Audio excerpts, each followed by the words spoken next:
Hello students, ये trigonometry का मेरा सेकंड वीडियो है।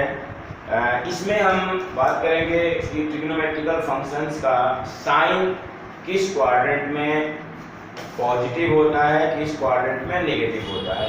आमतौर पर मैं सुना हूँ कई लोग कहते हैं कि आपको दो फॉर्मूला तो याद करना ही पड़ेगा, लेकिन मैं आपको बता रहा हूँ कि ट्रिग्नोमेट्री में अगर आप एनसीईआरटी को ध्यान से पढ़ो और इन वीडियोस को ध्यान से देखो तो आपको एक भी फॉर्मूला याद करने की जरूरत नहीं पड़ेगी। सारे फॉर्मूले हम डिराइव कर सकते हैं। मैं आपको थोड़ा सा रिव्यू कर रहा हूँ। हाँ, एक चीज मैं आपको जरूर कहूँगा कि जो भी चीज़ हम प्रूफ करते हैं वो सब प्रीवियस नॉलेज के बेस पर प्रूफ करते हैं। जो आपने पिछले क्लासेस में पढ़ी हुई है उसी के बेस पर हम 11th क्लास के सारे फॉर्मूले को डिराइव कर सकते हैं और किसी भी फॉर्मूले को याद करने की जरूरत नहीं पड़ती है।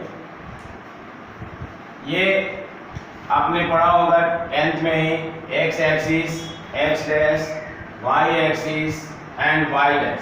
और इस तरह से हमने पढ़ा था कि ये प्लेन हमारा 4 पार्ट में डिवाइड हो जाता है। इसको हम तो इस तरह से ये हम इसको प्लेन को हमारा 4 पार्ट में डिवाइड हो गया। इसको हम फर्स्ट क्वाड्रेंट, इसको हम सेकंड क्वाड्रेंट, इसको हम third quadrant and this is known as fourth quadrant. आज मैं आपको ये बताने जा रहा हूँ कि साइन ऑफ माइनस एक्स जो है माइनस साइन एक्स होता है, cos of minus X plus का कॉस एक्स होता है, और इसी तरीके से tan of minus x minus का tan X, cot of minus x minus का cot X, sec of minus X plus का sec X, cosec of minus x minus का कॉसेक एक्स। यानी कि कॉस में और सेक में माइनस साइन एब्जॉर्ब हो जाता है और बाकियों में एब्जॉर्ब नहीं होता है। इसका मैं आपको रीजन बताऊंगा कि आप मतलब ताकि आपको याद करने की जरूरत नहीं पड़ेगी। अब मैं आपको ये बताने जा रहा हूँ कि फर्स्ट क्वाड्रेंट में ऑल ट्रिग्नोमेट्रिकल टर्म पॉजिटिव होता है, सेकेंड में साइन और कॉसेक पॉजिटिव होता है, tan नेगेटिव, बाकी सब नेगेटिव होते हैं। थर्ड क्वाड्रेंट में tan और cot पॉजिटिव होता है, बाकी सब नेगेटिव होते हैं।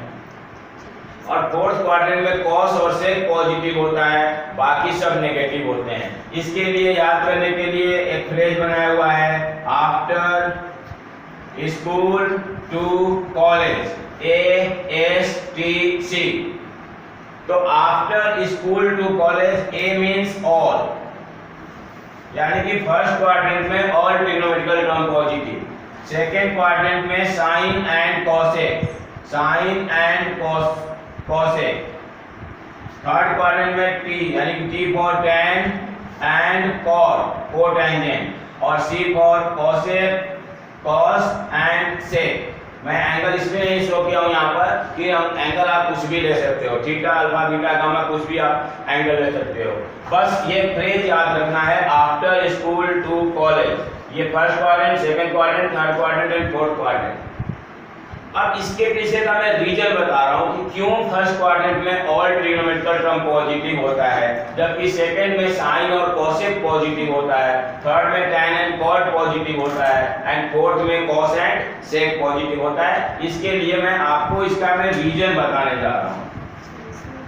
अब जैसा कि आपने क्वाड्रेंट पढ़ा था कोऑर्डिनेट ज्योमेट्री क्लास 10th में, तो आपने ये पढ़ा है कि फर्स्ट क्वाड्रेंट में एक्स और वाई दोनों पॉजिटिव होता है, सेकेंड क्वाड्रेंट में निगेटिव पॉजिटिव, थर्ड में निगेटिव निगेटिव और फोर्थ में पॉजिटिव निगेटिव। ये साइन होते हैं क्वाड्रेंट के हिसाब से। अब अगर मान लो कि हम यहाँ पर कोई पॉइंट लेते हैं तो ये इसका एक्स और वाई दोनों ही पॉजिटिव होगा, इसका एक्स और वाई दोनों ही पॉजिटिव होगा। तो यहाँ अगर हम परपेंडिकुलर ड्रॉ करते हैं ऐसे, और ये हमने अगर ट्रायंगल बना दिया तो ये एक्सिस भी पॉजिटिव का है और ये एक्सिस भी पॉजिटिव का है, और डिस्टेंस जो है हमेशा पॉजिटिव में हम कंसीडर करते हैं। दो पॉइंट का डिस्टेंस, लेंथ, हाइट, ये कभी भी नेगेटिव नहीं होता है, चाहे पॉइंट किसी भी क्वाड्रेंट में हो। जो डिस्टेंस है वो हमेशा मैग्नीट्यूड में होता है, मतलब उसका एब्सोल्यूट वैल्यू में होता है। अब अगर ये एंगल हमारा थीटा है, कोई भी एक्यूट एंगल, तो आप 10th क्लास में जो फॉर्मूला पढ़े हो, साइन थीटा परपेंडिकुलर अपॉन में हाइपोटेनियस, यानी प्लस अपॉन में प्लस ही आएगा। cos थीटा अगर आप निकालते हो बेस अपॉन में हाइपोटेन्यूज, यानी कोई भी ट्रिग्नोमेट्रिकल टर्म निकालोगे सबकी वैल्यू पॉजिटिव में आएगी, साइन कॉस लेकर के, क्योंकि ये तीनों में से ही कोई ना कोई साइड यूज कोई ना कोई दो साइड यूज होगा। जो आपने 10th में पढ़ी है, पंडित बद्री प्रसाद हर हर बोले, सोना चांदी तोले वाले फ्रेज से जो आपने 6 के 6 ट्रिग्नोमेट्रिकल फॉर्मूले याद किए थे, उसके बेस पर कोई भी वैल्यू निकालोगे तो पॉजिटिव में ही आएगा। इसीलिए फर्स्ट क्वाड्रेंट में ऑल ट्रिग्नोमेट्रिकल टर्म पॉजिटिव होता है। अब अगर हम सेकंड क्वाड्रेंट की बात करें, यानी यहां पर अगर मैं कोई पॉइंट लिया तो ध्यान से देखो, इस एक्सिस पर x की वैल्यू कौन सी होती है, पॉजिटिव या नेगेटिव, नेगेटिव, और y इस पर कौन सी पॉजिटिव होती है, पॉजिटिव, तो यानी ये पॉजिटिव। जैसा आपको बताया था hypotenuse will always be positive, hypotenuse हमेशा पॉजिटिव होगा। अब आप यहां पर ट्रिग्नोमेट्रिकल टर्म निकालो जिसके अंदर परपेंडिकुलर और हाइपोटेन्यूज का यूज होता होगा, वो सब पॉजिटिव होगा। और ये परपेंडिकुलर और हाइपोटेन्यूज केवल साइन में और कॉसेक में यूज होता है। साइन थीटा होता है आपका परपेंडिकुलर अपॉन में हाइपोटेन्यूज, और कॉसेक थीटा होता है हाइपोटेन्यूज अपॉन में परपेंडिकुलर, क्योंकि एक दूसरे के रेसिप्रोकल होते हैं। पहले वाले वीडियो में मैंने आपको बता रखा है फॉर्मूला, और ये आपने 10th में भी पढ़ी थी। बाकी जिसमें भी बेस और हाइपोटेन्यूज में से कोई एक भी यूज हो रहा होगा, वो नेगेटिव इनटू नेगेटिव अपॉन में पॉजिटिव होकर के वो सब नेगेटिव में आ जाएंगे। तो यही रीजन है कि सेकेंड क्वाड्रेंट में साइन और कॉसेक को छोड़ करके बाकी सारे ट्रिग्नोमेट्रिकल टर्म नेगेटिव होते हैं। अब अगर हम बात करें थर्ड क्वाड्रेंट की, तो थर्ड क्वाड्रेंट में अगर हम कोई भी पॉइंट लेते हैं और यहाँ पर एक परपेंडिकुलर और हाइपोटेन्यूज ड्रॉ करके और बेस कंसीडर करके हम यहाँ ट्रायंगल बनाते हैं, तो स्टूडेंट ध्यान से देखो, ये x का नेगेटिव एक्सिस है और ये y का भी नेगेटिव एक्सिस है, तो ये पैरेलल वाली जो साइड होगी ये भी नेगेटिव हो जाएगी, लेकिन हाइपोटेन्यूज ऑलवेज। अब स्टूडेंट आपको पता है कि माइनस अपॉन में माइनस या माइनस इंटू माइनस जो है वो प्लस हो जाता है। तो जिसमें परपेंडिकुलर और बेस का यूज होता है वो ट्रिग्नोमेट्रिकल टर्म आपका पॉजिटिव होगा, यानी tan एंड cot। तो tan थीटा और cot थीटा ये दोनों पॉजिटिव आएंगे, क्योंकि tan परपेंडिकुलर अपॉन में बेस होता है और cot जो है वो बेस अपॉन में परपेंडिकुलर होता है। लेकिन बाकी आप जो भी निकालोगे, मान लो साइन निकालते हो तो परपेंडिकुलर अपॉन में हाइपोटेन्यूज, तो नेगेटिव अपॉन में पॉजिटिव, तो नेगेटिव अपॉन में पॉजिटिव हो या पॉजिटिव अपॉन में नेगेटिव हो, वो हमेशा नेगेटिव हो जाता है। इसीलिए इस थर्ड क्वाड्रेंट में केवल tan और cot ये हमारा पॉजिटिव होता है, बाकी सब नेगेटिव हो जाते हैं।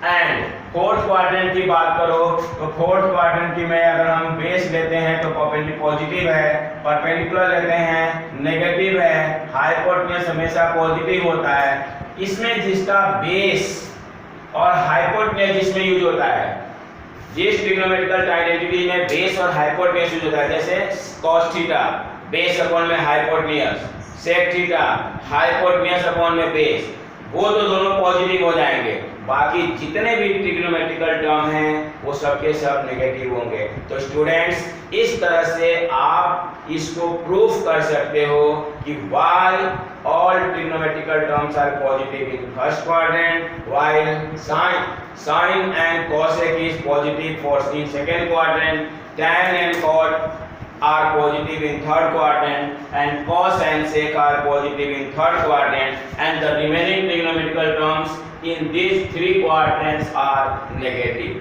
अब इससे आपका ये फॉर्मूला जो मैं अभी आपको सबसे पहले लिखा था यहाँ पर कि sine of minus x minus sine x होता है और कॉस ऑफ माइनस एक्स आपका प्लस कॉस एक्स होता है। देखो मैं दो फॉर्मूला लिख करके बाकी आपको इसलिए छोड़ रहा हूँ कि tan अगर लिखना है तो tan का मतलब परपेंडिकुलर साइन अपॉन में कॉस होता है, तो साइन की वैल्यू और अपॉन में कॉस की वैल्यू जो है उसे आपका निकल जाएगा।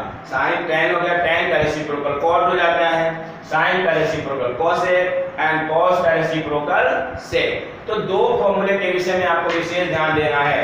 मैं कह रहा हूँ फिर से, याद किसी को नहीं करना है। अब मैं आपको रीजन बता रहा हूँ कि क्यों ये नेगेटिव होगा।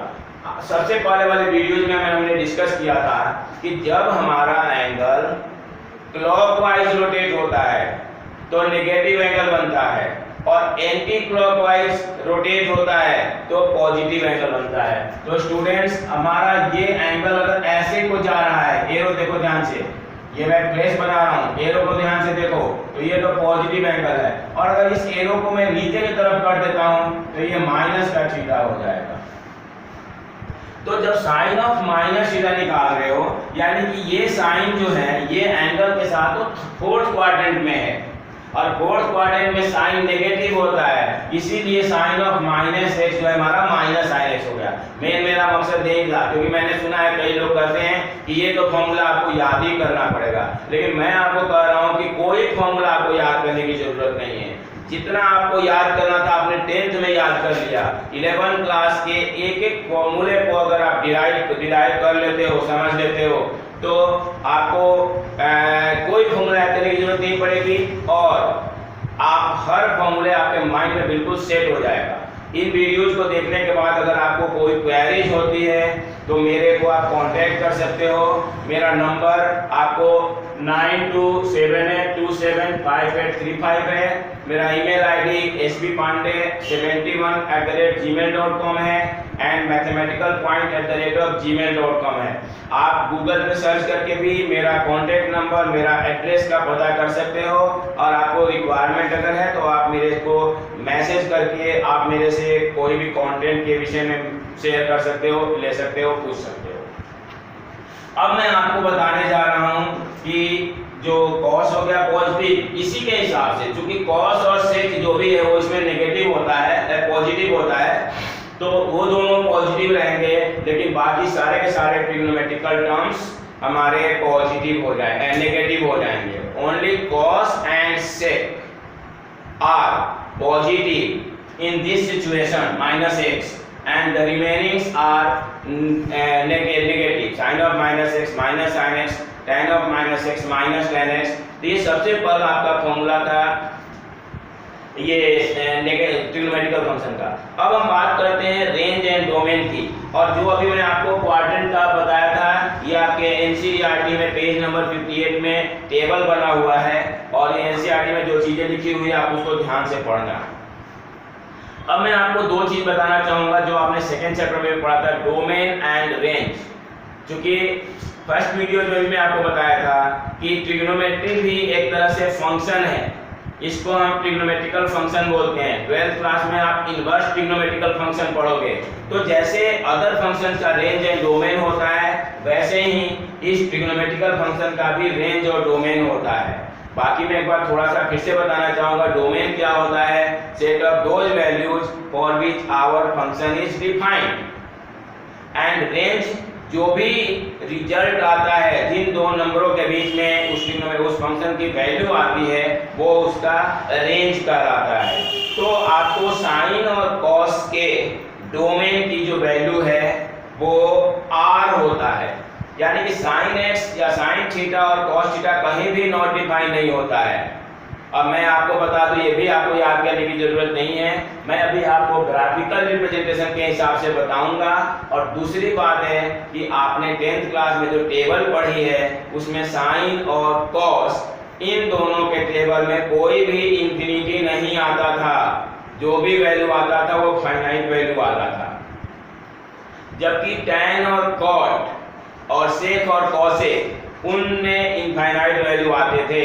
तो इस तरह से जो टैन का डोमेन है, टैन का डोमेन जो है टैन ऑल ट्रिग्नोमेट्रिकल टर्म के लिए डिफाइन होता है, लेकिन π/2 के ऑड मल्टीपल के लिए डिफाइन नहीं होता है। π/2, 3π/2, 5π/2 इन पर जो टैन है वो इनफाइनाइट हो जाता है, नॉट डिफाइन हो जाता है। तो टैन के डोमेन में हम कहते हैं set of all real number except 2n plus 1 π/2। ये आपका tan का डोमेन है, tan थीटा का। sin थीटा का r हो गया set of all real number, cos theta का भी हो गया set of all real number, tan theta का हो गया set of all real number except odd multiple of pi by 2, इसमें जो n है वो z होता है, पॉजिटिव मतलब इंटीजर होता है। तो इस तरह से आप इसको पढ़ोगे तो आपको क्लियर हो जाएगा। और सबसे इंपॉर्टेंट चीज है इसका ग्राफिकल रिप्रेजेंटेशन। मैं बोर्ड पर ग्राफ नहीं बना रहा हूँ, आपके बुक में है, वहीं आपको समझाने की कोशिश कर रहा हूँ। साइन और कॉस का देख रहे हो तो आपका एक कंटिन्यूअस ग्राफ बन रहा है, लेकिन जो y है, y का मतलब फंक्शन की वैल्यू होती है, तो y एक्सिस पर आप देख रहे होगे तो मैक्सिमम वैल्यू +1 हो रहा है और मिनिमम वैल्यू -1 हो रहा है, साइन में भी और कॉस में भी। यानी साइन की जो मैक्सिमम वैल्यू है वो +1 है और मिनिमम वैल्यू जो है वो -1 है। चाहे थीटा आपका π/2 हो, पाई हो, 2 पाई हो, 3 पाई हो, कहीं भी वो इंफिनिटी नहीं हो रहा है। वहीं आप नीचे देख रहे हो कि आपका जो tan का ग्राफ है या cot का ग्राफ है या sec का ग्राफ है या cosec का ग्राफ है, इसका ग्राफ कंटिन्यूअस नहीं होता है। क्लास 12th में आप कंटिन्यूटी एंड डिफरेंशियबिलिटी पढ़ोगे तो कंटिन्यूटी एंड डिफरेंशियबिलिटी में आपका ये चीज आता है प्रूफ करने के लिए। साइन और कॉस हमेशा कंटिन्यूअस होता है। कंटिन्यूअस का डेफिनेशन होता है a function is said to be continuous whenever it is defined. तो sine and cos everywhere defined है, और अगर एवरीवेयर डिफाइन है, इसका ग्राफ आपका कंटिन्यूअस बनता है, और ग्राफ कंटिन्यूअस बनने के चलते हम ये कहते हैं कि ये फंक्शन कभी भी डिसकंटिन्यूअस नहीं हो सकता है, जबकि बाकी tan cot और sec एक पर्टिकुलर रेंज में ही कंटिन्यूअस हो सकता है। जैसे tan है -π/2 से π/2 के बीच में तो कंटिन्यूअस है, लेकिन इन नंबरों पर ये नॉट डिफाइन हो जाता है। तो इस तरह से आप इसमें इस फॉर्मूले को समझने के बाद आप इसकी वैल्यू को चेक कर सकते हो, साइन को चेक कर सकते हो। अब मैं इसके आगे जो आपका पेज नंबर 59 पर एक टेबल बना हुआ है मैं इसके विषय में बताना चाहूंगा। आप ध्यान से ग्राफ को देखो, मैं आपको ग्राफ बना के उस पर एक्सप्लेन कर रहा हूं।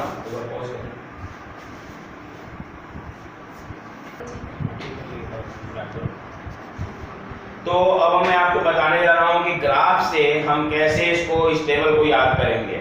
तो देखो, आपको याद होगा साइन 0 की वैल्यू 0 और साइन 90 की वैल्यू 1। और क्वाड्रेंट की अगर हम बात करें तो फर्स्ट क्वाड्रेंट में हमारा 0 से 90 तक एंगल होता है। तो 0 से 90 में साइन की वैल्यू इंक्रीज होता है, 0 पर 0 और 1 पर π/2 पर 1। तो 0 से π/2 में साइन की वैल्यू इंक्रीज होती है, और फिर π/2 से पाई में इसकी वैल्यू डिक्रीज होकर के 0 की आती है। मैक्सिमम इंक्रीज होकर 1 हो जाता है साइन 90 डिग्री, और डिक्रीज होकर के साइन पाई जो है वो 0 हो जाता है। और 3 π/2 पर फर्दर डिक्रीज होकर के -1 और 2 पाई पर फिर से इंक्रीज होकर के +1 0, और फिर उसके बाद फिर इंक्रीज होता है। ऐसे ही नेगेटिव में ध्यान से देखो, जहां पर पॉजिटिव एंगल में साइन की वैल्यू पॉजिटिव आ रहा है, वहां पर नेगेटिव वाले में साइन की वैल्यू नेगेटिव आता है, क्योंकि साइन ऑफ -x जो है वो -sin x होता है। तो साइन π/2 +1 अगर है तो -π/2 -1 है। साइन 3π/2 -1 अगर है तो साइन 3π/2 माइनस का 3π/2 जो है वो +1 होता है। और इसके पीछे रीजन यही है कि sine of -x is -sin x। अगर आप सारे फॉर्मूले को एक दूसरे के साथ कोरिलेट करके करोगे तो आपको फॉर्मूले याद करने की जरूरत नहीं पड़ेगी, क्योंकि अगर एक फॉर्मूला माइंड से स्लिप करेगा तो दूसरे फॉर्मूले के हेल्प से वो रिकॉर्ड हो जाएगा। तो फर्स्ट हमारा जो था साइन की वैल्यू फर्स्ट क्वाड्रेंट में 0 से 1 पे इंक्रीज होता है, सेकंड क्वाड्रेंट में 1 से 0 पर डिक्रीज होता है, थर्ड क्वाड्रेंट में फर्दर 0 से -1 पे डिक्रीज होता है, और फोर्थ क्वाड्रेंट में -1 से 0 पर इंक्रीज होता है। कॉस में इसका जस्ट उल्टा होता है। आपको याद होगा तो 10th में आपने पढ़ा था कि कॉस 0 की वैल्यू +1। ये देखो, ये हमारा जो ग्राफ था वो sin x का था, और ये जो ग्राफ है वो cos x का है। तो cos में 0 पर cos 0 डिग्री पर वैल्यू 1 होता है, और cos 90 पर वैल्यू 0 हो जाता है। यानी cos में फर्स्ट क्वाड्रेंट 0 से π/2, ध्यान से देखो, ये यहाँ से यहाँ तक फर्स्ट क्वाड्रेंट है, फिर यहाँ से यहाँ तक सेकंड क्वाड्रेंट है, यहाँ से यहाँ तक थर्ड क्वाड्रेंट है, और यहाँ से यहाँ तक फोर्थ क्वाड्रेंट है। वो जो क्वाड्रेंट है ना उसको हमने एक एक्सिस पर कन्वर्ट कर लिया है। 0 से π/2 होता है ना फर्स्ट क्वाड्रेंट, और π/2 से पाई होता है हमारा सेकंड क्वाड्रेंट, और पाई से 3π/2 हो गया थर्ड क्वाड्रेंट, और 3π/2 से 2 पाई जो है वो फोर्थ क्वाड्रेंट है। तो इस तरह से आप ध्यान से देखो, फर्स्ट क्वाड्रेंट में 0 से π/2 पर साइन कॉस की वैल्यू 1 से 0 की तरफ डिक्रीज होता है, और π/2 से पाई में फिर वही वैल्यू 0 से -1 पर फर्दर डिक्रीज होता है, फिर π/2 से पाई में यानी थर्ड क्वाड्रेंट में ये -1 से बढ़ के 0 पर आता है, और फिर 3π/2 से 2π यानी फोर्थ क्वाड्रेंट ये वैल्यू फर्दर इंक्रीज होकर के 1 पे चला जाता है, यानी कि -1 मिनिमम और +1 मैक्सिमम। अब अगर हम नेगेटिव की बात करें, ध्यान से देखो इन दोनों कर्व में अंतर, ये पॉजिटिव में अगर ऊपर है तो नेगेटिव में नीचे है, लेकिन यहाँ पर जहाँ भी ये पॉजिटिव में अगर ऊपर है तो नेगेटिव में भी ऊपर है। इस रेंज में देखो π/2 से 3π/2 में अगर नेगेटिव है तो यहाँ पर माइनस में अगर π/2 से हम 3π/2 की बात करें तो उसमें भी नेगेटिव ही है, मतलब जहाँ नेगेटिव है वहाँ नेगेटिव है, इसमें नेगेटिव का कोई फर्क नहीं पड़ता। और इसके पीछे रीजन यही है कि cos ऑफ -x जो है वो प्लस cos x हो जाता है। अब आप कहोगे कि आखिर ये नेगेटिव आता कब है, तो ये मेरे नेक्स्ट वीडियो में आपको मिलेगा कि नेगेटिव आता कब है, क्योंकि हम उसको आगे जाकर के इसमें डिस्कस करेंगे। इस वीडियो के हेल्प से आपको केवल 3.2 एक्सरसाइज को करने को मिलेगा, और 3.2 एक्सरसाइज में जिसमें आपको एक ट्रिग्नोमेट्रिकल टर्म की वैल्यू पता होता है और आप बाकी सारे ट्रिग्नोमेट्रिकल टर्म की वैल्यू को डिटरमाइन करते हो, और ये भी लिखा होता है कि वो ट्रिग्नोमेट्रिकल टर्म किस क्वाड्रेंट में है, और उस क्वाड्रेंट के अकॉर्डिंगली जो बाकी ट्रिग्नोमेट्रिकल टर्म है आप उनके साइन, उनके आंसर के साइन में साइन यूज करते हो। जैसे एग्जांपल के तौर पर मैं आपको बताऊंगा एक क्वेश्चन, लेकिन उससे पहले आप फिर एक बार tan की तरफ ध्यान से देखो। tan में अगर आपको याद हो फर्स्ट पार्ट 10th क्लास में जो हमने पढ़ा था, tan 0 की वैल्यू 0 होती है और tan 90 की वैल्यू इंफिनिटी, यानी फर्स्ट क्वाड्रेंट में 0 से π/2 पर tan 0 से इंफिनिटी की तरफ जाता है, और फिर फर्दर जो है वो वैल्यू -इंफिनिटी से 0 तक जाता है, और फिर फर्दर आगे अगर करते थर्ड क्वाड्रेंट में तो फिर से वो 0 से इंफिनिटी पर जाता है, यानी इसकी जो रेंज है वो 0 से इंफिनिटी है। इसकी रेंज जो है वो 0 से इंफिनिटी, और इसका जो डोमेन है वो set of all real number except odd multiple of π/2। Pi पर 0 हो जाता है, लेकिन π/2, 3π/2, 5π/2 इन हर पॉइंट पर चाहे वो नेगेटिव का हो चाहे वो पॉजिटिव का हो, tan जो है वो नॉट डिफाइन होता है। पॉजिटिव वाले साइड में पॉजिटिव नॉट डिफाइन यानी कि प्लस का इंफिनिटी, और नेगेटिव वाले साइड में नेगेटिव नॉट डिफाइन यानी कि माइनस का इंफिनिटी। इस तरह से आप टेबल देखोगे और अभी जो मैंने बताया इसको ध्यान में रखोगे, क्योंकि ये याद रखना कि साइन और कॉस मिलकर tan बनाता है, tan का रेसिप्रोकल cot होता है, साइन का रेसिप्रोकल cosec होता है, cos का रेसिप्रोकल sec होता है। एक और इंपॉर्टेंट चीज ध्यान रखना, 1 का रेसिप्रोकल 1 होता है लेकिन 0 का रेसिप्रोकल नॉट डिफाइंड होता है। ये भी अपने माइंड में रखोगे, ये टेबल आपको पूरी तरह से समझ में आ जाएगा। फिर आप अगर एनसीईआरटी को एक एक लाइन पढ़ोगे तो आपको ये पता चल जाएगा कि रेंज क्या होता है और डोमेन क्या होता है। अब मैं आपको बता रहा था कि एक ट्रिग्नोमेट्रिकल टर्म से आप बाकी की कैसे वैल्यू निकालोगे और साइन का यूज कैसे करोगे। जैसे मान लो कि आपको एक्सरसाइज 3.2 में एक क्वेश्चन में बता रहा हूँ, क्वेश्चन में थर्ड है कि cot x की वैल्यू 3/4 है। ये क्वेश्चन मैं आपको इसलिए बता रहा हूँ क्योंकि अभी तक जब आपने इसी क्वेश्चन को 10th में पढ़ा था तो दूसरे मेथड से पढ़ा था, 11th में आकर के आपको दूसरे मेथड से इस क्वेश्चन को करना है। 10th में तो आप क्या करते थे कि अगर आपको cot की वैल्यू दे रखी है तो आप कहते थे कि cot बेस और बेस अपॉन में परपेंडिकुलर होता है, तो ऊपर वाले को बेस को हम 3 के और परपेंडिकुलर को 4 के मान लेते थे और उसे हाइपोटेन्यूज निकाल लेते थे। लेकिन यहाँ पर इस क्लास में आकर के आप वो नहीं करोगे। कई बुक्स में आपको उस मेथड से करा हुआ है, लेकिन मैं आपको सजेशन दूंगा कि आप वो वाला मेथड मत यूज करना। हर क्लास का एक स्टैंडर्ड होता है, हर क्वेश्चन को हर लेवल पर पहुंचने के बाद उसको उस स्टैंडर्ड के हिसाब से करना होता है। मैं आपको ये अपने एक्सपीरियंस के बेस पर बता रहा हूँ। तो अब आपको यहाँ पर cot x की वैल्यू दे रखी है 3/4। You are given cot x is equal to 3/4, और साथ ही साथ आपको ये भी दिया हुआ है कि x lies in third quadrant. अब थर्ड क्वाड्रेंट में आने का मतलब है कि cot और tan आपका पॉजिटिव होगा और बाकी सारे ट्रिग्नोमेट्रिकल टर्म आपके जो आएंगे वो नेगेटिव में आएंगे। तो सबसे पहले बताओ कि tan का इमीडिएट रिलेटिव कौन है? tan का किसी के साथ रिलेशन है जो रेसिप्रोकल में आ जाता है? tan को अगर हम रेसिप्रोकल करेंगे तो क्या आएगा? तो cot को रेसिप्रोकल करने पर क्या आएगा? tan, यानी cot x से हम डायरेक्ट tan x की वैल्यू निकाल सकते हैं, यानी कि tan x की वैल्यू आ गई 4/3। और ये हमने पॉजिटिव इसलिए लिया क्योंकि x lies in third quadrant, इसलिए cot और tan दोनों ही पॉजिटिव रहेंगे। अब आपको tan से आइडेंटिटीज हमने पिछले वीडियो में डिस्कस किया था आइडेंटिटीज के विषय में, like sin square theta plus cos square theta is 1, sec square theta plus cosec square theta is 1, तो sec square theta minus tan square theta is 1। तो आप ये सोचो कि tan से हम किसको आसानी से निकाल सकते हैं। आपको याद होगा तो हमने पूरी चार्ट भी पढ़ी थी, हर ट्रिग्नोमेट्रिकल टर्म को एक दूसरे में कन्वर्ट करने का 10th में ही। मैं आपको बार बार कह रहा हूँ 11 में कोई नया फॉर्मूला ऐड करने की जरूरत नहीं है, 10th के फॉर्मूले से यहाँ पर सारे फॉर्मूले को हम डिराइव करेंगे। सारे फॉर्मूले को देखने के लिए आप मेरे वीडियोस को सर्च करोगे, आपको सारे फॉर्मूले का वीडियोस बारी बारी से मिल जाएगा। तो मेरे हिसाब से अगर हम यूज करते हैं sec square x minus tan square x is equal to 1, ये हमारे पास एक आइडेंटिटी है।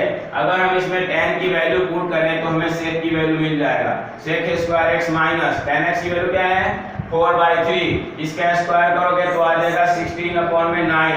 अब ये इज इक्वल टू में 1, ये 16/9 राइट हैंड साइड में ले जाओ, तो sec स्क्वायर x बराबर 1 प्लस 16/9, ये आपका हो जाएगा 9 × 9 प्लस 16 यानी 25/9।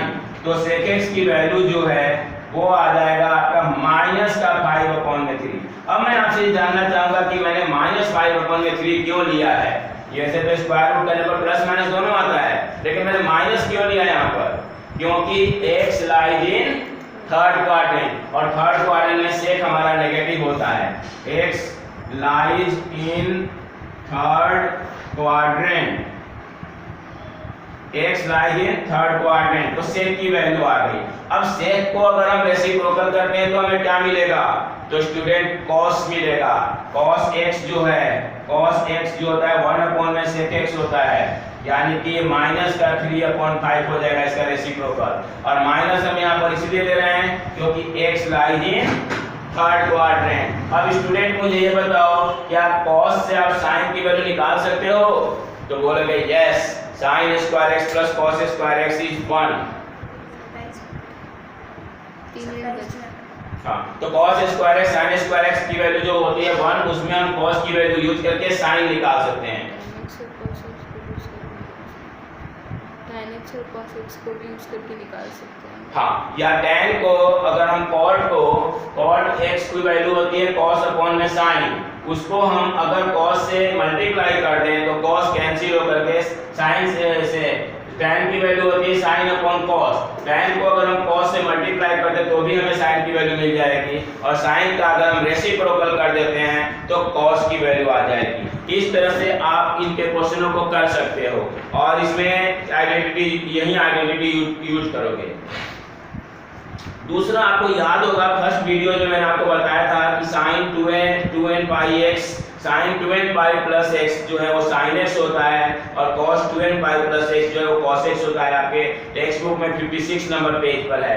यहाँ भी मैं आपको याद करने के लिए नहीं कह रहा हूँ, मैं ये बताया था कि शॉर्टेस्ट डिस्टेंस अगर हम एक पॉइंट से चल के और घूम के उसी पॉइंट पर आ जाते हैं तो उसकी डिस्प्लेसमेंट 0 हो जाती है। तो जब एक बार एक राउंड लगा लेते हो 2 पाई, फिर उसी पॉइंट पर पहुंच जाओगे।